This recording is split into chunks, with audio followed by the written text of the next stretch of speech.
Hi, my name is Ann Morrissey. Welcome to First Parish, Northboro Unitarian Universalist Church. I actually think I got it in the right order. Let's see who we are. We are a welcoming congregation. We have people here from many faith traditions, and ours is not a doctrine, but an invitation to ask questions and to listen as we talk about the various principles that Unitarians abide by from across all sorts of faiths. If you have not been here before, I will say a special welcome. And even if you have, I'll share that the facilities are not in this building. They are in Parish Hall across the way. And if you walk in, it's a door directly to your right. I have a couple of quick announcements, and I would invite anyone who has an important announcement to make a little cue. The announcement that Celia has asked me to follow through with. Celia is our board president. We have what is going to be, I know I'm excited about everything, but no, this is going to be really, really lovely. It's a First Parish greeter and worship assistant training program. It's going to be next Saturday from noon to 1:30, so not a big commitment. If you have anything to do with greeting, or if you are a welcoming person by nature even, if you're doing offertory, any of that, we invite you to attend the meeting, and it's for people who wish to represent the church during services. Any readers, prayer meditation leaders, service facilitators, greeters, everyone. The training will cover a review of the service, the basic of welcoming and greeting, the use of the microphone, a very brief experience in public speaking, and a walk through some of the customs of assisting on Sundays. Flexible, yet we do have traditions. It will also give the worship committee a much needed confidence in the skills when people come to the pulpit with their pitch hitting, like I am. And everyone's invited, even if that just sounds interesting to you, so please come along. Are there any other announcements that anyone would like to hear? Oh, very important. The Meeting House Art Center, which is the conglomerate of all of our buildings, is hosting its first Friday of the month open mic. And it's a popular place, so I say get there at least by 6:59. Yeah, so. I will turn it over to you, Reverend. Oh, I'm sorry, the most important line, and I kept you waiting. This is retired Unitarian Universalist minister Terry Cummings, and I personally am so delighted to have Terry here. Finally, thank you. Thank you. I leave it in your capable hands. Thank you. You will positively enjoy. Good morning, First Parish. It's so lovely to be here to see you this morning. I'm Reverend Terry Cummings. You know, this morning we all got an extra hour of sleep, and I was reflecting on my drive here.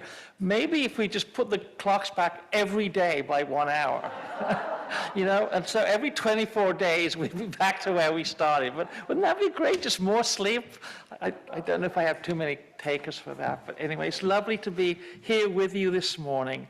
Our call to worship are some words that I discovered a long time ago. I don't think that I wrote them, but I don't know who did. But anyway, I thought I would share them with you. Our call to worship. It is okay to be tired of change. It's okay to be tired of everything being different. Okay to feel weary of resiliency and wholeness and learning and growth. And okay simply to yearn for rest. It's okay to be grouchy and unsatisfied.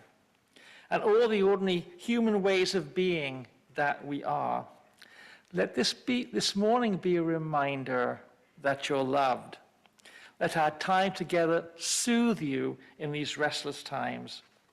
And may you be comforted in knowing that whatever you are feeling today and other days, you are not alone.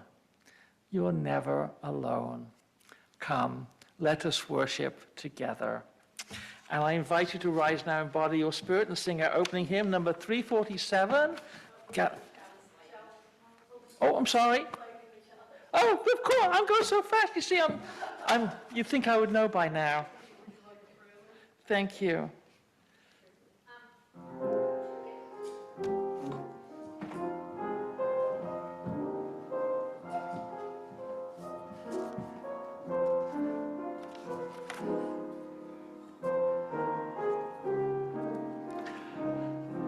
Chalice lighting.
Chalice lighting words today were written by Reverend Terry.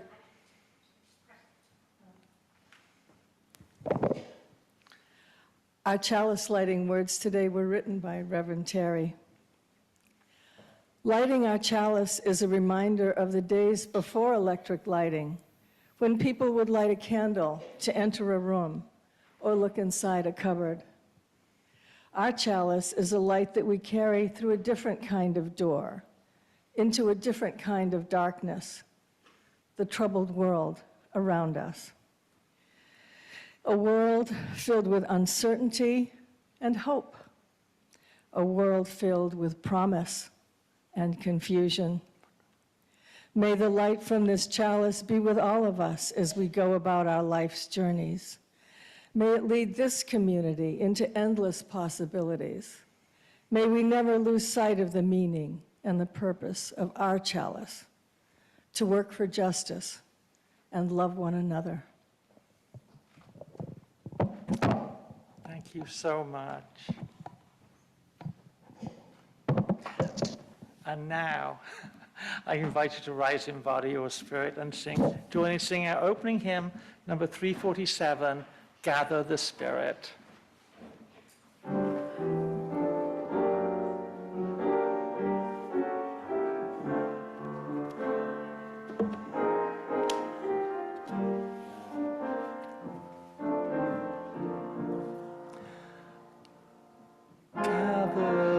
Spirit, harvest the power, as separate fires will kindle one flame.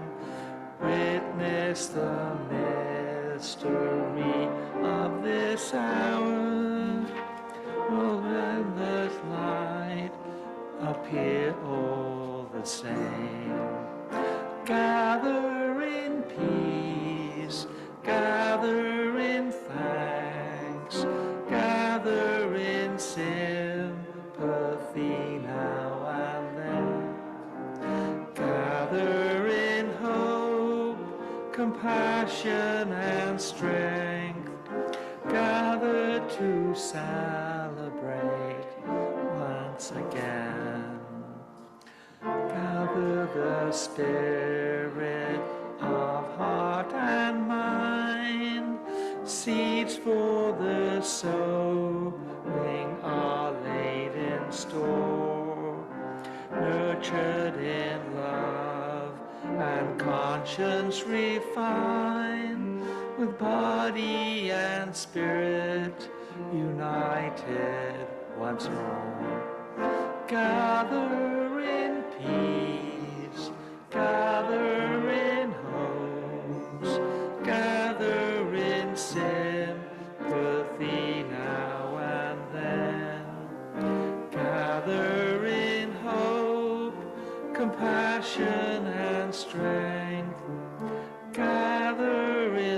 celebrate once again. Gather the Spirit, growing in awe, drawn by the moon and fed by the sun. Winter to spring and summer to fall, chorus of life resounding as one. Gather in peace, gather in thanks, gather in sympathy now and then. Gather in hope, compassion and strength, gather to celebrate once again. Thank you. And I typed this up in big type if you think it would be easier. Here you go. Thank you. I'm going to read it. Okay.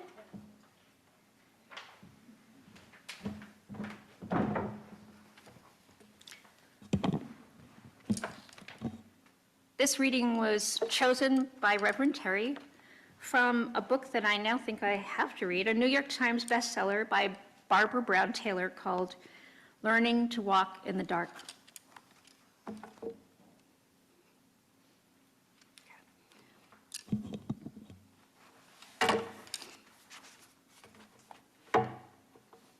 Over the course of a year, we worked with recovering addicts, people with AIDS, and the elderly, often doing more harm than good, while we did our best impersonations of ministers. At the end, we sat down in a circle to find out who was being recommended for ordination and who was not. I was not, as it turned out, because I was not sufficiently in touch with my feelings. The supervisor said he could not approve of my taking the next step without an additional year's work. Within the week, I was sitting at my kitchen table with a stack of white copy paper on one side, a box of colored pencils on the other, intent on getting in touch with my feelings.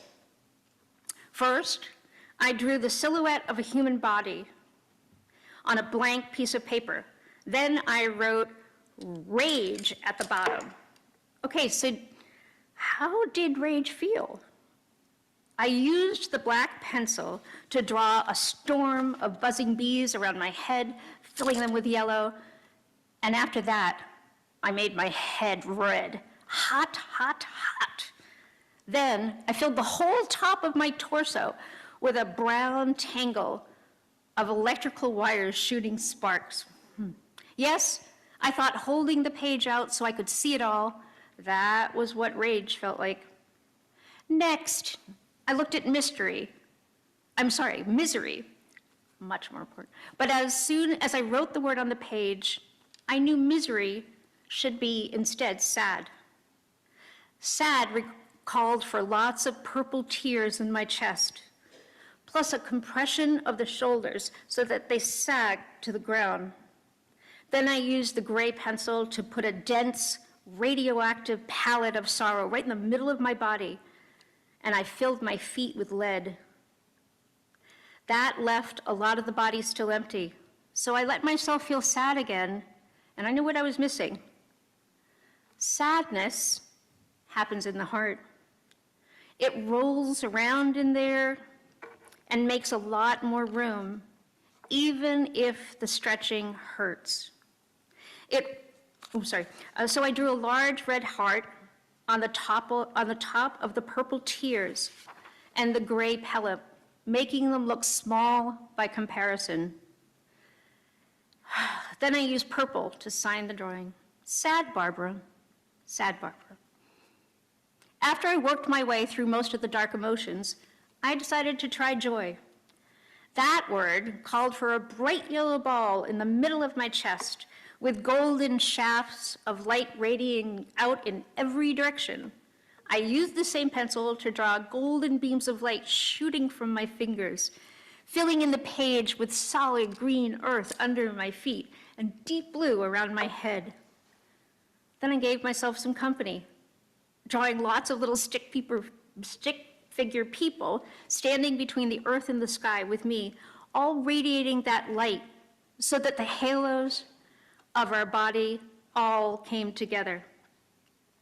This went on until most of the paper was gone and my refrigerator was covered with drawings that I did that looked like the work of a second grader. Examining my night's work, the first thing I could see was that feelings do not happen only in the brain. They happen in the feet, the hands, our shoulders, and the skin, kicking up sparks in the dark interior of the body before they ever make it to the resolution center in the brain. The second thing I could see was that I had segregated my feelings without even thinking about it, putting all the dark ones on this side and all the light ones on the other. But who taught me that the sorting was so automatic that it had not required any conscious effort at all? Or was it simply the difference between unpleasant and pleasant emotions? Or was there more to it than that?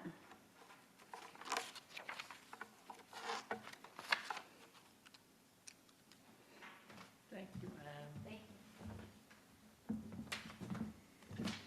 I wonder how many of us have drawn pictures of ourselves to represent our feelings and examined what they represent for us. We come to that time in our service where we share joys and sorrows, remembering that joys are magnified by the sharing and sorrows are diminished when we share them with others. I invite you now to share our joys and sorrows together. I'm not sure what your normal tradition is for doing that, but I'm going to invite you to. One thing, today is All Souls Day.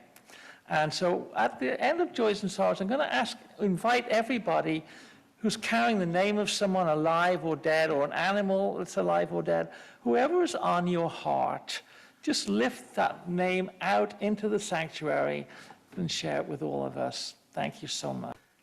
God of many names and none, we're gathered here this morning in this amazing sanctuary where we feel a sanctuary in our hearts in the companionship of this wonderful community, a community of tradition, a community of memory, a community of hope.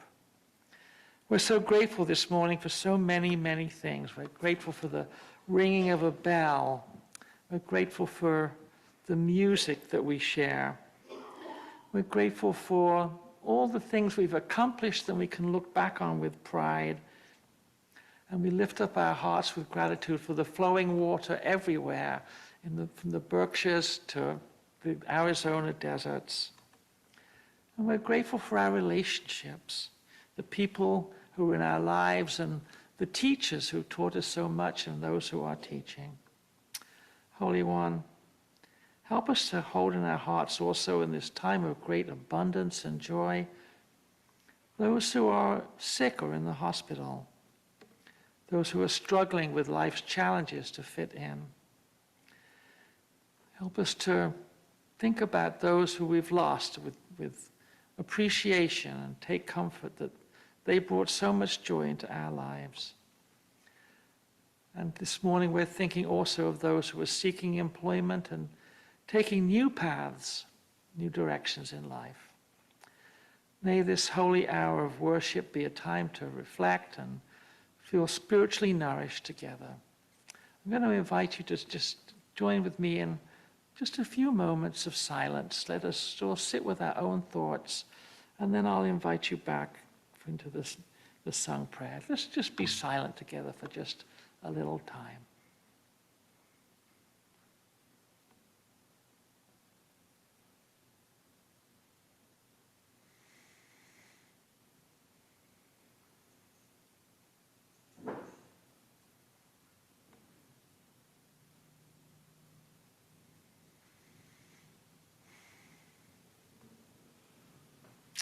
Just welcome the breath into your body.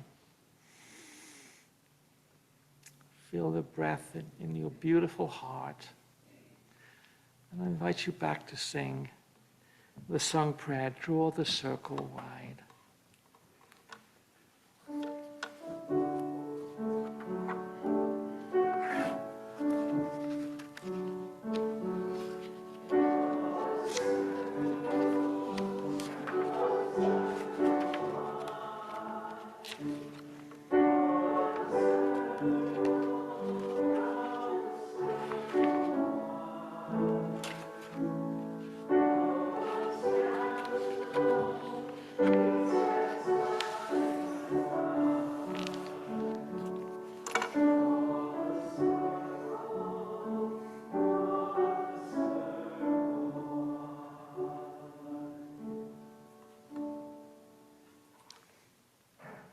That was lovely. I understand that now is the time for the offering, and it's traditional in this church. This is a month of traditions, and it's traditional in this church for the pastor to share a joke with you all. One or two jokes. So there was a couple who moved to a small town from another town, and they were church shopping. And one day they went for a walk, and they passed the church, and the sign outside the church was the Church of All Saints.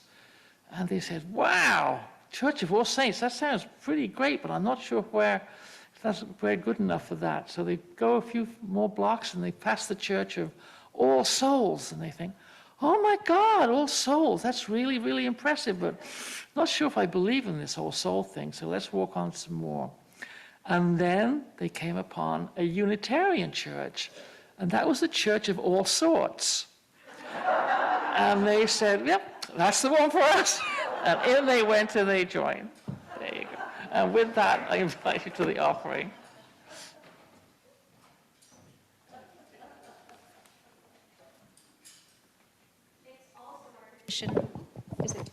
It's also our tradition to split the offerings we collect with another worthy organization every month. And this month is for the dog training professionals at NEADS. I know several people in here have had wonderful experiences with them, and happy to welcome them to the November Half Plate.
Thank you. Thank you so much. I invite you to join in and share in our responsive reading this morning. It's number 591 in the Grey Hymnal. I'll give you a few seconds to find that. It's I Call That Church Free by a very famous and well-known Unitarian minister, scholar, theologian, James Luther Adams. I'll read the first lines. I'm going to ask you to follow along with the response. I call that church free, which enters into covenant with the ultimate source of existence.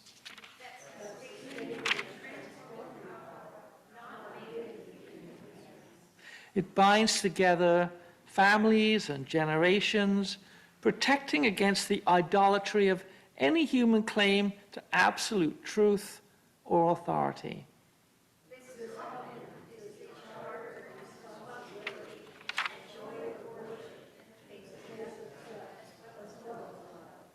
I call that church free, which brings individuals into a caring, trusting relationship, fellowship.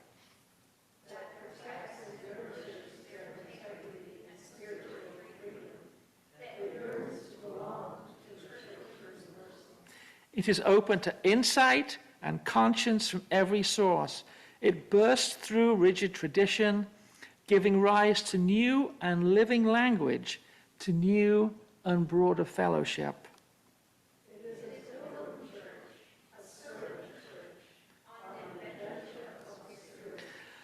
The goal is the prophethood and priesthood of all believers, the one for the liberty of prophesying, the other for the ministry of healing. It aims to find unity in diversity under the promptings of the Spirit that bloweth where it listeth and maketh all things new. Thank you so much for sharing that. And I invite you once again to rise in body or spirit and sing number 188 in the Grey Hymnal. Come, come, whoever you are, words by the 13th century Sufi mystic Rumi.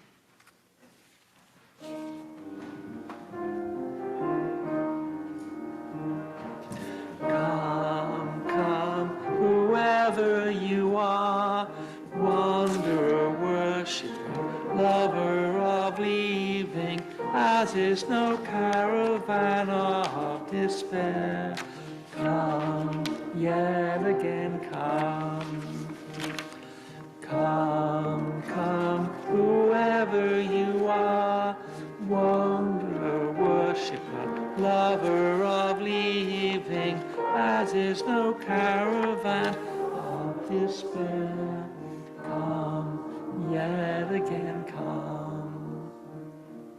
Come, come, whoever you are, wanderer, worshiper, lover of leaving, as is no caravan of despair. Come, yet again come. Thank you. Please be seated.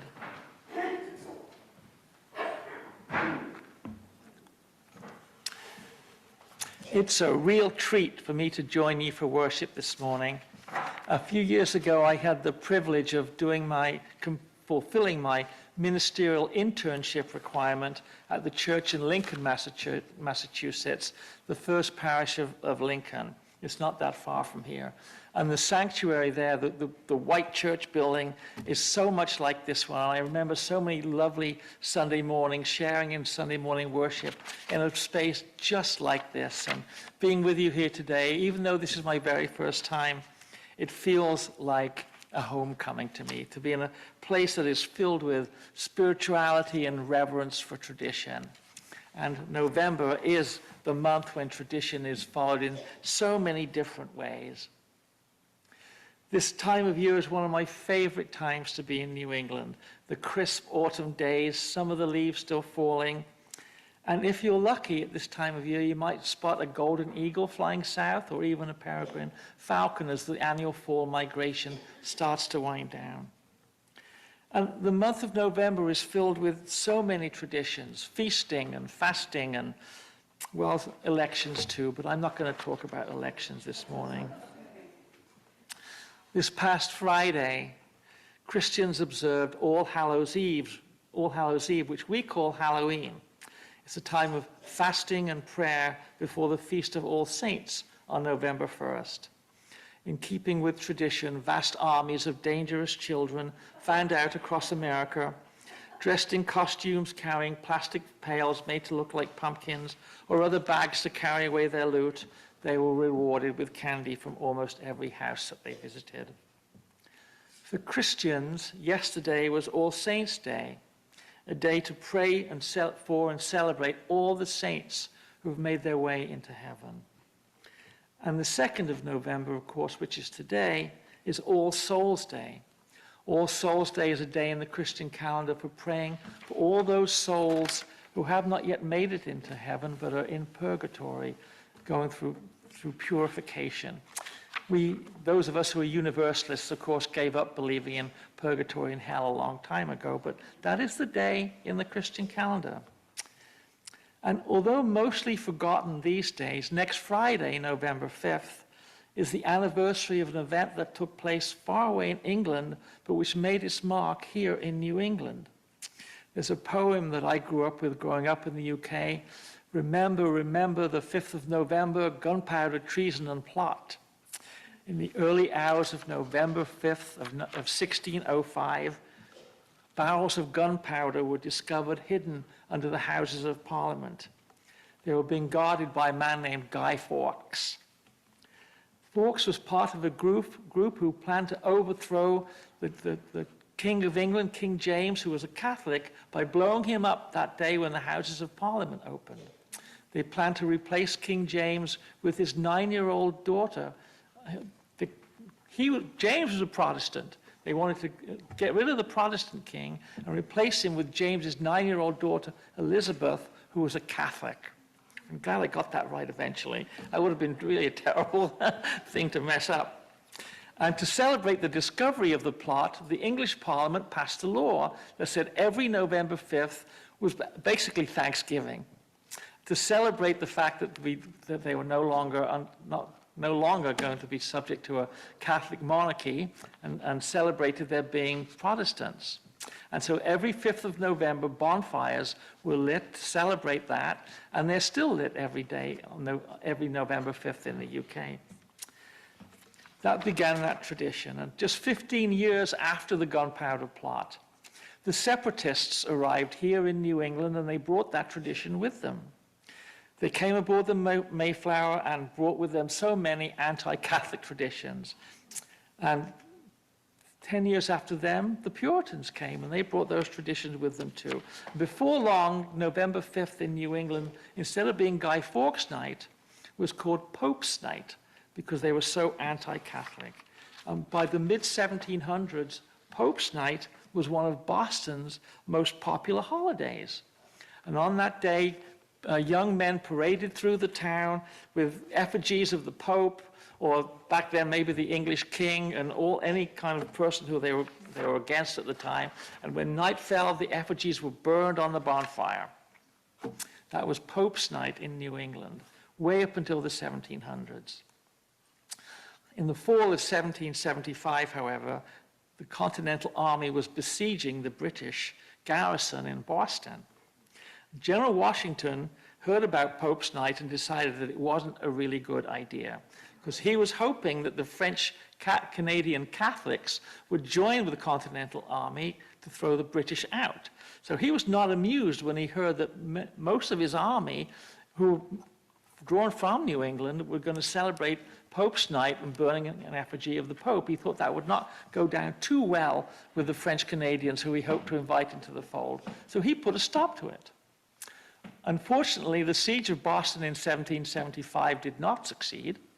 And so in 1776, the Bostonians went back to celebrating Pope's Night again.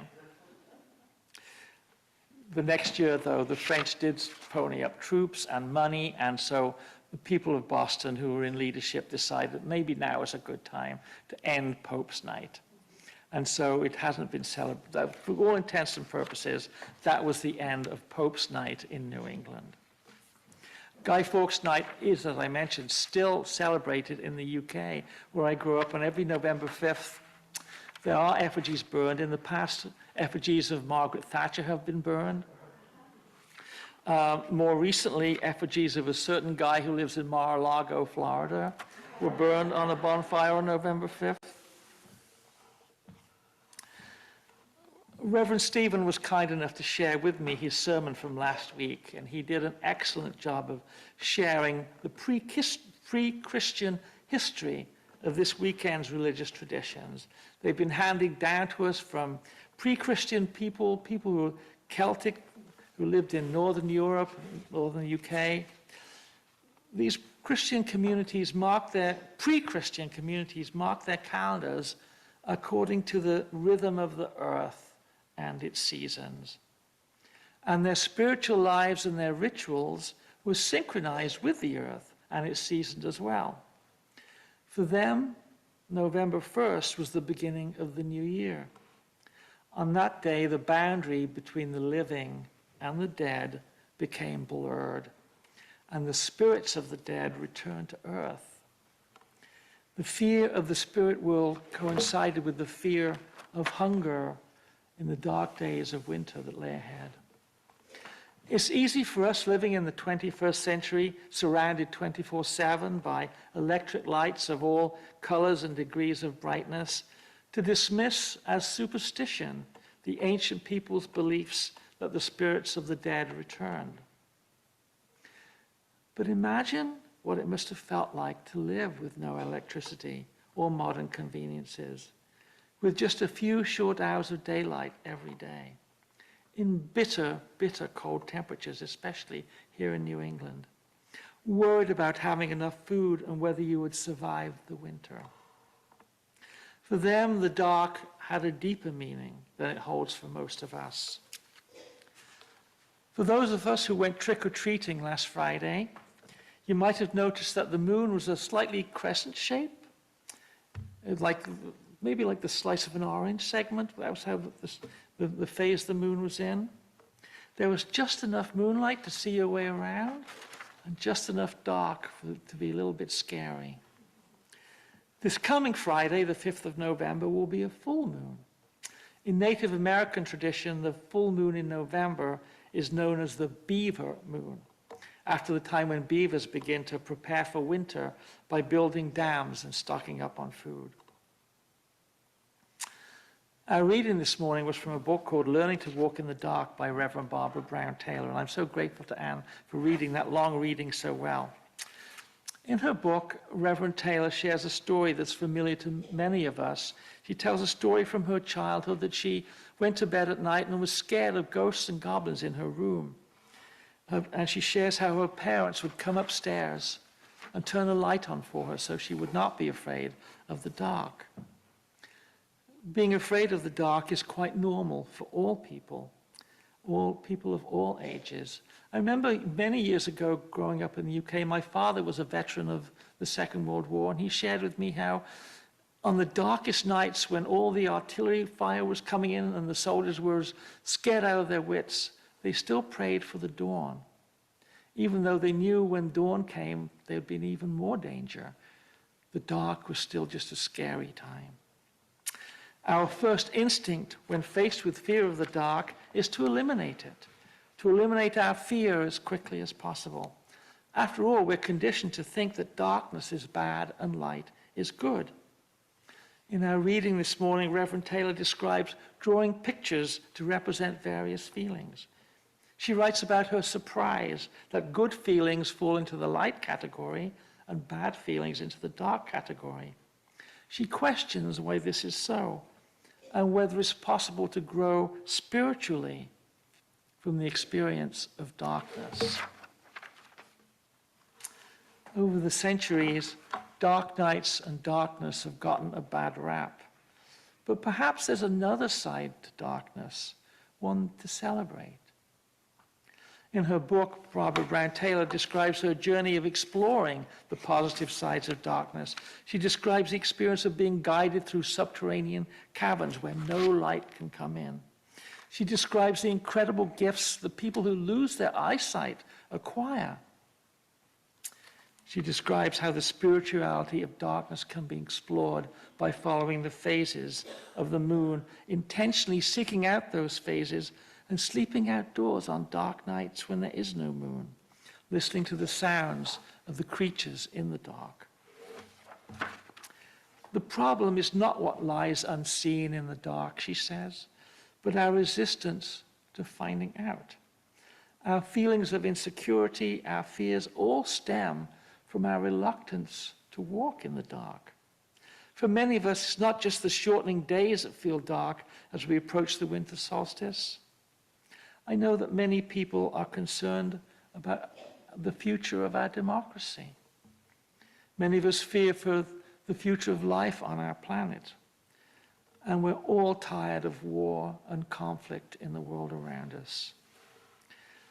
When I began my reflection this morning, I mentioned how much I appreciated the beauty of this sanctuary. It really touches me. The word sanctuary means a place of refuge or safety. And that's perhaps the most important tradition of all to follow in this month of November and every month. For it's truly a gift to find a sanctuary here in this sacred place, to safely connect with one's community, for some of us a place to connect with the God of our understanding. At a time when the world is filled with darkness and conflict, being here is a place to walk into the light and leave the darkness behind.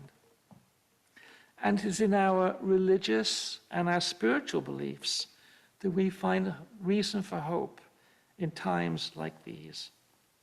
And on Sunday morning worship, we get to share our hope. Some would say our faith with others. One of the places where I find hope is knowing that every generation has faced incredible challenges and has overcome them. Especially right here in New England, where our religious heritage began with the arrival of the separatists and the Puritans, those who survived the dark and cold winters of the New World. Often when I'm leading a Sunday service, I think about the people whose faces came before me, the faces that would have greeted the ministers who stood in pulpits like this before me. I think of those people, and I've often felt that they are still with us in spirit. They laughed and they cried just as we do, and they shared similar hopes and fears. I wonder what the people who looked like here in the 1960s and 70s and beyond. They probably looked just like us, except with different clothing perhaps. What did they talk about during coffee hour? What issues of the day were addressed by the pastor in their Sunday services? Surely they were no less urgent than the ones we're facing today. It's knowing that they got through those times that fills me with hope that we will get through these challenging times. And I believe that if we hold true to our UEU principles, and I'm still invested in the 7 principles, even though our denomination has cast them aside. If we hold on to those principles and our values, we'll become wiser than ever before. Reverend Barbara Brown Taylor's book reminds us that when light fades and darkness falls, as it does each and every day, the God of our understanding does not turn the world over to a different God. Even when we cannot see where we are going and no one answers our call, this doesn't mean we're alone. There is a holy and creative presence that transcends all of our ideas and all of our prayers. I hope that as the days get shorter, my reflection today will inspire you to think differently about the dark, to seek out a moonrise just as eagerly as you would seek out a moonrise. I also hope that as the month of November progresses through the cycle of the moon and the celebration of Thanksgiving, that you can find comfort in the traditions of New England and also in the traditions of this congregation. May it be so. Thank you so much for your attention this morning. Blessed be and amen. And I invite you again to rise in body or spirit as you're able and sing our closing hymn. Number 131 in the gray hymnal, Love, as always, will guide us.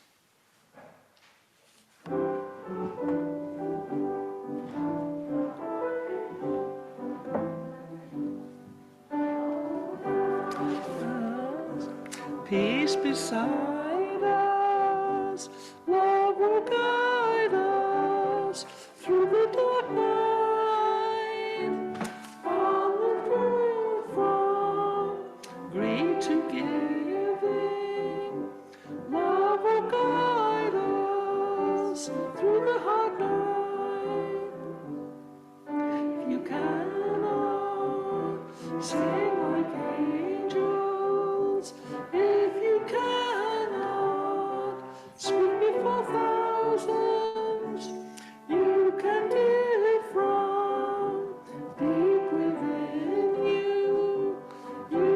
change the world with your love.